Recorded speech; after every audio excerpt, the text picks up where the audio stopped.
శ్రీరాముడు వానర సైన్యం సహాయంతో వారధిని నిర్మించి సముద్రాన్ని దాటి లంకాధీశుని వధించాడు. అయితే ఈ రాజు నావల సహాయంతో లంకకు చేరి లంకనే నాశనం చేశాడు అని తిరువలంగాడు శాసనం తెలుపుతోంది. ఏ రాజు, ఏంటి చరిత్ర, మనం ఈ వీడియోలో చూద్దాం. Hello everyone, I'm Gannavar Vijay Durga Prasad with INM VK educate. మనం APPSC junior lecturers and degree college lectures సంబంధించిన ప్రీవియస్ పేపర్స్ ని అనాలిసిస్ లో భాగంగా ప్రీవియస్ పేపర్స్ ని మనం చాప్టర్ వైజ్ ఎక్స్ప్లెనేషన్ లో భాగంగా మనం చూస్తున్నాము. ఇప్పుడు అతి ముఖ్యమైనది ఒక చోళరాజు, ముఖ్యమైన చోళ రాజుల్లో ప్రముఖంగా పేర్కొనదగిన రాజరాజాది 1 కోసం చూద్దాం. ఇతనికి సంబంధించిన బిట్లు చాలానే ఉన్నాయి. వీటిని ఒక వరుసలో పెట్టుకుని అప్పుడు మనం ఈ లెసన్ ని స్టార్ట్ చేద్దాం. Okay, first question, the economic motive behind Rajaraja's conquest of Cheras, Pandyas and Sri Lanka was to. Rajaraja 1 Chera, Pandya, శ్రీలంకలను జయించడం వెనుక ఉద్దేశం ఏమిటి? So 1, plunder their fabulous wealth, వారి అమోఘ సంపదను దోచుకోవడం. 2, augment the income of his kingdom, తన రాజ్య ఆర్థిక వనరులను విస్తరించుకోవడం. 3, bring the trade with south east Asian countries under his control and open the sea routes to China. ఆయా దేశాల గుత్తాధిపత్యంలో ఉన్న సామ్రాజ్య దేశాల 3 ఆగ్నేయాసియా దేశాల వర్తకాన్ని తన ఆధీనంలోకి తెచ్చుకుని తద్వారా చైనా సముద్ర మార్గాన్ని తెరవడం. 4, capture the markets in the western countries which were monopolized by the kingdoms. ఆయా దేశాల గుత్తాధిపత్యంలో ఉన్న పాశ్చాత్య దేశాల విపణిని తన స్వాధీనం చేసుకోవడం. అంటే ఈ మోటో ఏంటి? చేర తర్వాత పాండ్య, శ్రీలంక సింహళ దేశాల మీద ఈ కూటమిని విచ్ఛిన్నానికి వెనక మూల కారణం ఏంటి అన్నది ఈ క్వశ్చన్. ఇలాంటి రిలేటెడ్ క్వశ్చన్స్ ఇంకా ఉన్నాయి. ది చోళం నెక్స్ట్ క్వశ్చన్, ఇది 2007 డిగ్రీ కాలేజ్ లెక్చరర్స్. అంతకు ముందు మనం చదివింది కూడా ఇది డిగ్రీ కాలేజ్ లెక్చరర్స్ 2012 లో వచ్చింది ఎకనామిక్ మోటో అనేది. ఇప్పుడు ఇది 2007 డిగ్రీ కాలేజ్ లెక్చరర్స్ సంబంధించిన దాంట్లో, the Chola monarch who conquered the northern part of Sri Lanka and made it a province of his empire was. Question ఇది, శ్రీలంక ఉత్తర ప్రాంతాన్ని జయించి తన రాజ్యంలో అంతర్భాగంగా చేసుకున్న చోళ చక్రవర్తి ఎవరు? 1, రాజరాజ. 2 రాజేంద్ర 1. 3 అధిరాజేంద్ర. 4 పరాంతక 1. ఇంకా వీటికి రిలేటెడ్ గా డిగ్రీ కాలేజ్ లెక్చరర్స్ లో వచ్చిందే, the Chola king who subjugated the Chera ruler and destroyed his fleet was. అంటే చేర రాజుని ఓడించి అతని నౌకా బలాన్ని నాశనం చేసిన చోళ రాజు ఎవరు? ఫస్ట్ 1 రాజేంద్ర 1.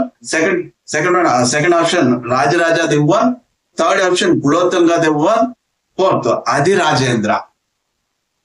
ఇవి వీటి రిలేటెడ్ గా ఈ కూటమికి ఎగ్నెస్ట్ గా ఇతను చేసిన వాళ్ళకి క్వశ్చన్స్, అలాగే ఇంటర్ రిలేటెడ్ గా ఇంకా రాజరాజాకు సంబంధించినవి ఉన్నాయి. ఇది ఈ ఇంటర్ రిలేటెడ్ గా కూడా చాలా ముఖ్యమైనవి. Rajaraja and Rajendra 1 commemorated their victories by. Rajaraja మరియు మొదటి రాజేంద్రుడు వారి విజయాలను ఇలా చిరస్మరణీయం చేసేవారు. ఇది డిగ్రీ కాలేజ్ లెక్చరర్స్ 2017 లో వచ్చింది. ఫస్ట్ 1 ఎరెక్టింగ్ టెంపుల్స్, ఆలయాలను నెలకొల్పడం. 2 ఎరెక్టింగ్ పిల్లర్స్, శిలాస్తంభాలను నెలకొల్పడం. 3rd ordering inscriptions to be written, శాసనాలు రాయించడం. 4th ఇష్యూయింగ్ కాయిన్స్, నాణాలు జారీ. వాళ్ళ విజయాలు అయిన తర్వాత ఏం చేసేవారు అని అడిగారు. ఇది ఇంకొక క్వశ్చన్ దీనికి రిలేటెడ్ గానే ఉండేది. ది గ్రేటెస్ట్, ఇది 2007 డిగ్రీ వాళ్ళ లెక్చర్స్ లో వచ్చింది. The greatest historical contribution of Rajaraja one. First one, he introduced the tradition of beginning Chola epigraph with historical introductions. Chola శాసనాలను చారిత్రక ప్రశస్తి భాగంతో ప్రారంభించే సంప్రదాయాన్ని ప్రవేశపెట్టాడు. Second one, he made the Cholas the biggest military and naval power in India. Chola రాజ్యాన్ని భారతదేశంలో అతిపెద్ద నౌకా సైనిక శక్తిగా రూపొందించాడు. Third one, he immensely contributed to the development of art and architecture and religion and philosophy. వాస్తు శిల్పకళలో మత తాత్విక రంగాలు విశేష సేవ చేశాడు. Fourth, he contributed greatly towards the development of foreign trade. విదేశీ వాణిజ్యాభివృద్ధికి గొప్ప సేవ చేశాడు. ఈ క్వశ్చన్స్ అన్నిటికీ మనం ఇక్కడ సమాధానం రాజరాజాది వన్ అనే దాంట్లో ఒకటి చూడబోతున్నాం. Okay, Rajaraja one.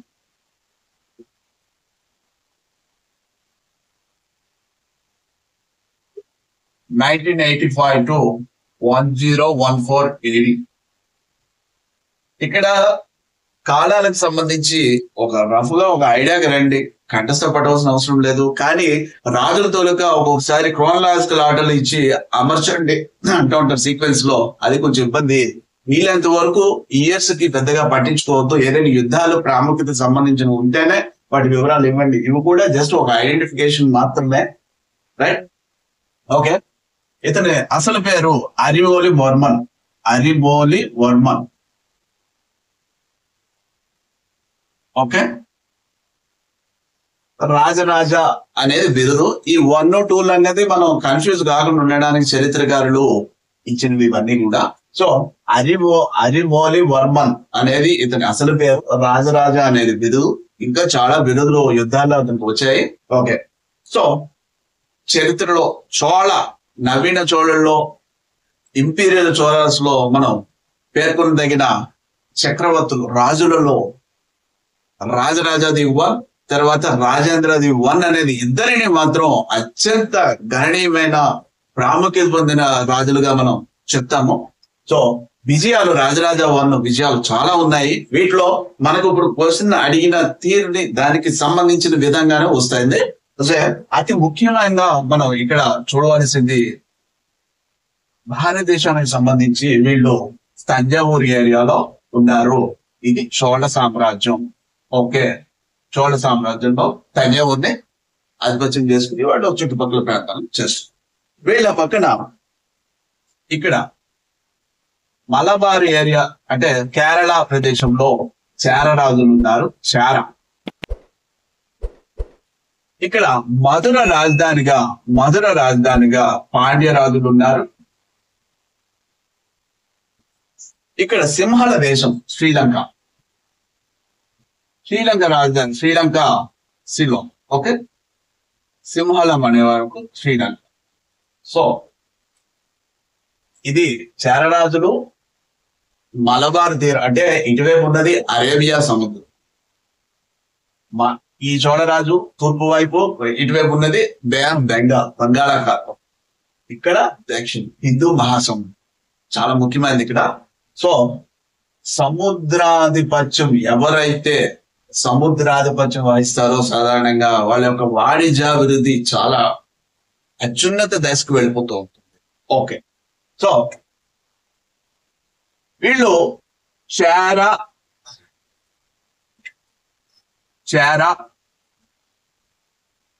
తర్వాత పాండ్య తర్వాత సింహళ వీళ్ళు ఒక కూటమిగా ఉండి వీళ్ళని ఎదిరిస్తూ ఉండేవారు. కేరళ సంబంధించిన వాళ్ళు చేరలు, పాండ్య మధుర, సింహళ రాజ్యానికి చెందిన వాళ్ళు.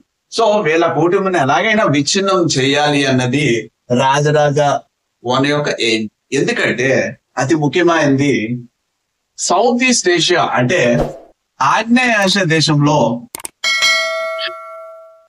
వర్తక వాణిజ్యాభివృద్ధికి వీళ్ళని ఓడిస్తే వర్తక వాణిజ్యాభివృద్ధి జరుగుతుంది.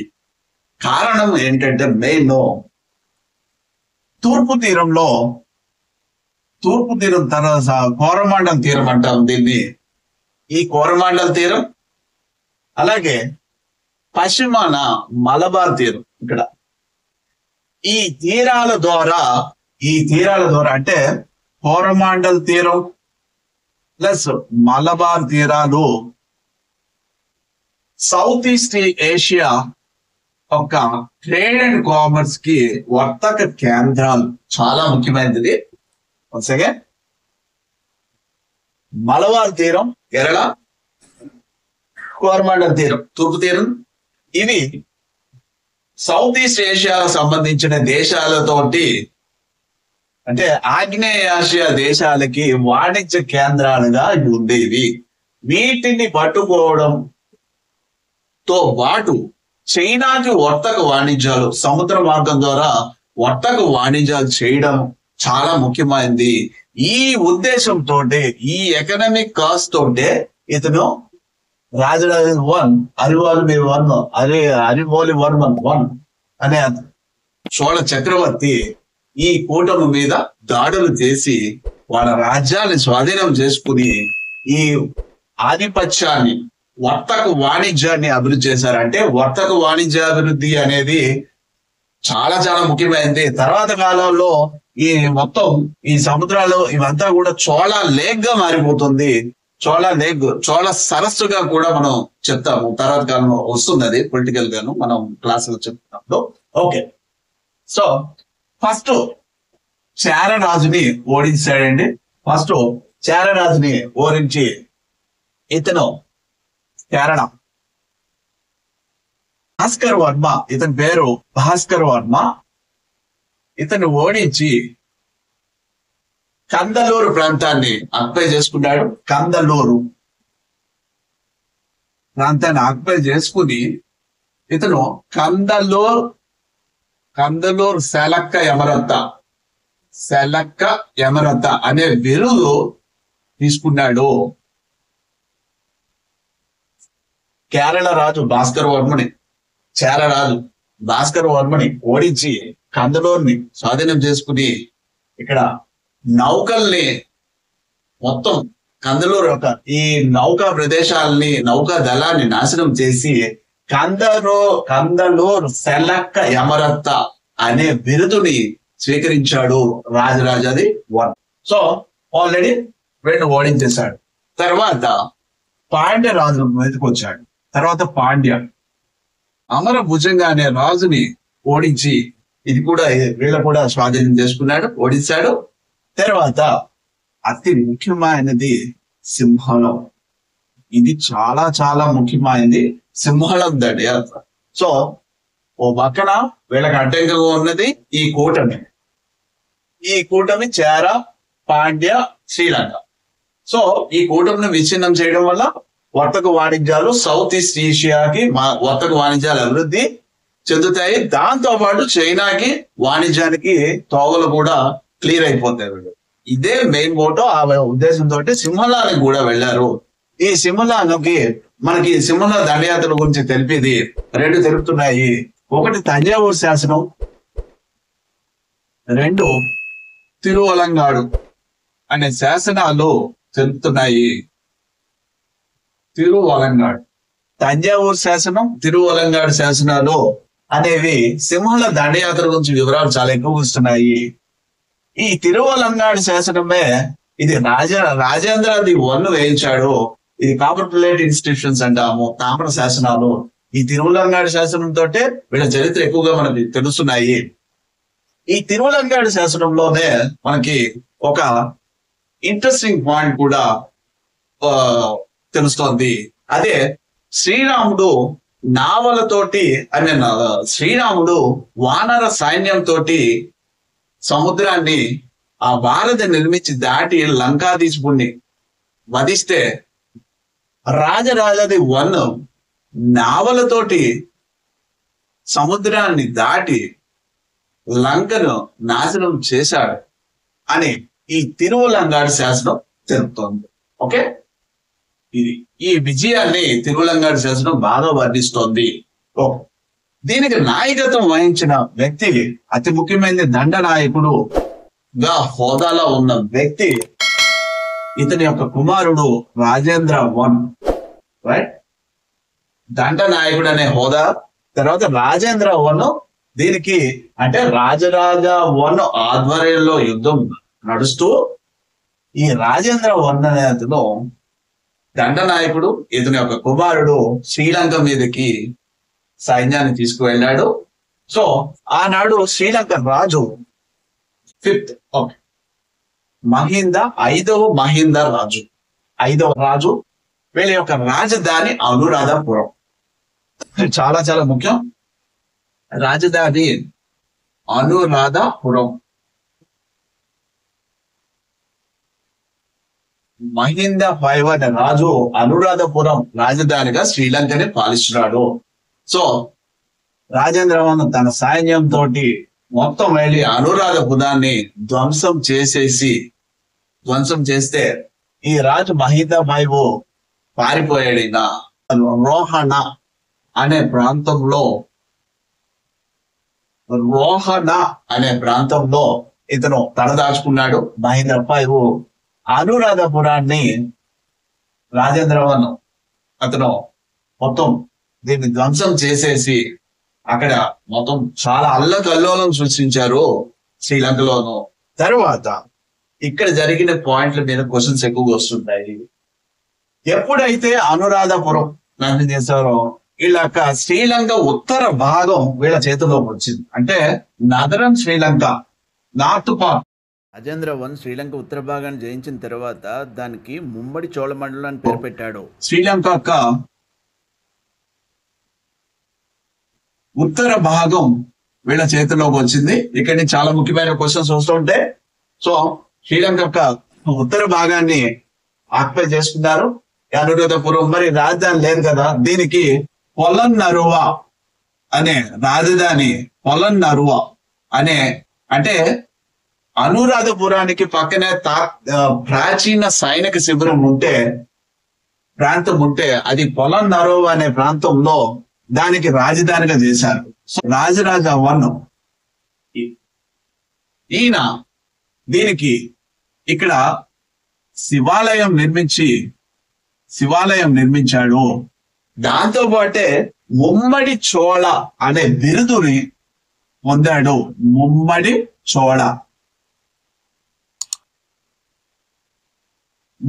చోళ అంటే ముగ్గురు, చూడండి ఈ శత్రువులు చేర, పాండ్య, సింహంలో ముగ్గురిని ఓడించాడు.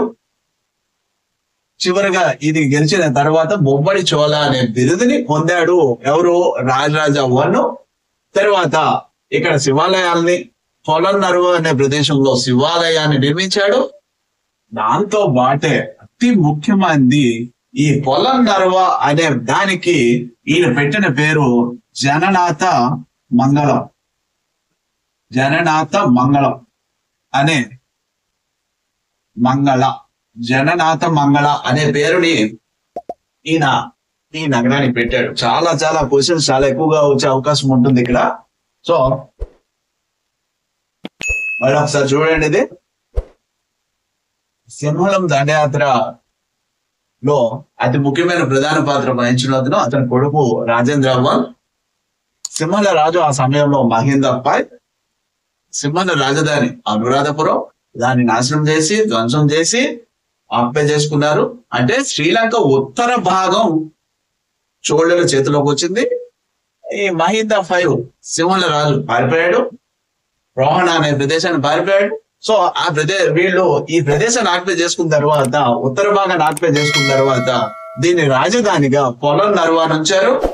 ఈ పొలన్నరువ దగ్గరే ఈయన ఈ ముమ్మడి చోళ అనే బిరుదుని పొంది శివాలయాన్ని నిర్మించిన తర్వాత దీనికి జననాథ మంగళ అనే పేరుని నిర్ణయించిన వ్యక్తి రాజరాజాది వన్.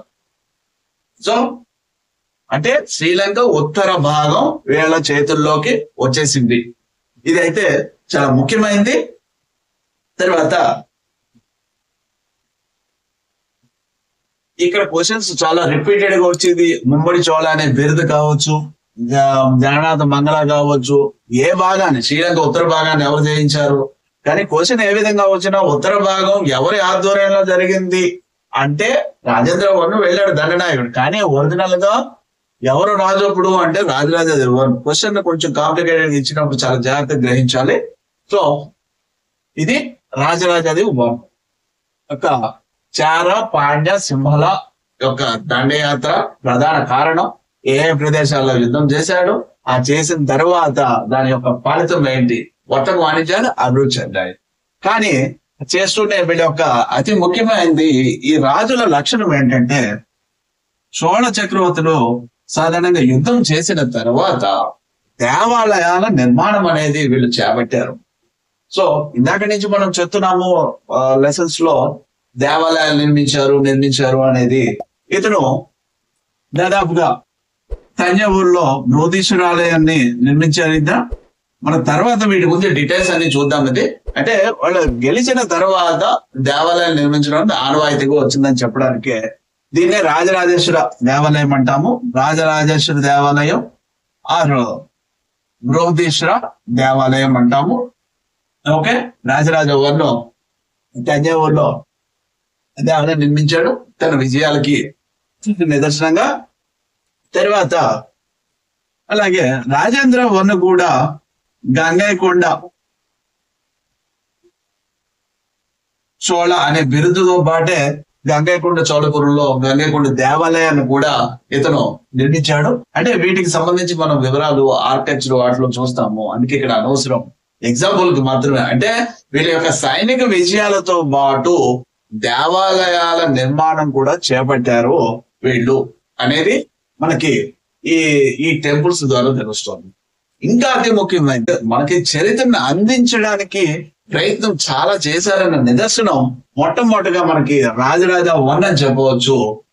దేవాలయాల యొక్క గోడల మీద వీళ్ళ యొక్క రాజు తాలూకా వివరాలు, యుద్ధ వివరాలు, చారిత్రకత, తర్వాత ప్రశస్తులు ఇవన్నీ కూడా అంటే ఇన్స్క్రిప్షన్స్ ని ఈయన శాసనాలు దేవాలయ గోడ మీద కూడా వివరించడం జరిగింది. అంటే చరిత్ర నిర్మాణంలో చోళ రాజులు చాలా చాలా తోడ్పడ్డారు అనే దానికి నిదర్శనం ఈ టెంపుల్ యొక్క గోడల మీద కూడా రాజుల వివరాలు, వాళ్ళ యొక్క దండయాత్రలు కావచ్చు, వాళ్ళ యొక్క ప్రశస్తి, వాళ్ళ యొక్క మొత్తం వంశం గురించి కానీ ఈ వివరాలన్నీ కూడా గోడల మీద కూడా ఇవ్వడం జరిగింది. ఇది రాజరాజ వర్మ తోటి ప్రారంభమైంది. కాబట్టి మనం ఈ క్వశ్చన్స్ అన్నిటికీ కూడా ఇక్కడ సమాధానం తీసుకుని వచ్చాం.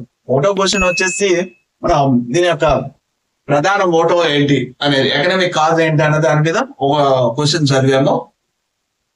ఇది ప్రధాన కారణం ఆల్రెడీ సముద్ర వాణిజ్యం అనేది ఒకటైతే, రెండవది చార యొక్క నౌకాదళాన్ని మొత్తం ధ్వంసం చేసింది కూడా రాజరాజ వర్మ. తర్వాత సింహళానికి ఏ విధమైన దండయాత్ర జరిగింది అన్నదానికి రాజరాజ వర్మలోను ఉత్తర భాగం అయిందనేది చెప్పాము. వీళ్ళ యొక్క ఏ విధంగా చేశారు ఇవన్నీ కూడా చెప్పుకుంటూ వచ్చాము.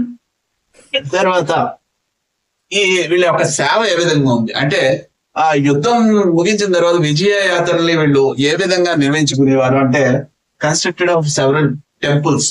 సో అది చెప్పాము. తర్వాత అలాగే చరిత్ర పరంగా వీళ్ళు చేసిన సేవ అంటే రాజరాజ వర్మలో మొదలైంది. వీళ్ళు గోడల మీద రాజుల తాలూకా వివరాలు ఇవ్వడం అనేది, అంటే ఇన్స్క్రిప్షన్స్ కానీ ఇవన్నీ కూడా ప్రశస్తులు, ఈ భాగాలన్నీ కూడా గోడల మీద చెక్కించడం అనేది కూడా ఇతని కాలంలో జరిగింది. సో ఇవన్నీ వీటికి సంబంధించినవి మొత్తం రాజరాజ వర్మ కాలంలో జరిగినవి మనం ఈ క్వశ్చన్ల రూపంలో ఇలా వచ్చాము. ఇది ఓకే. నెక్స్ట్ మళ్ళా ఇంకొక దీని కంటిన్యూషన్ లో రాజేంద్ర చోళ కోసం మళ్ళీ క్వశ్చన్స్ ని వాటిని చూద్దాం నెక్స్ట్ వీడియో.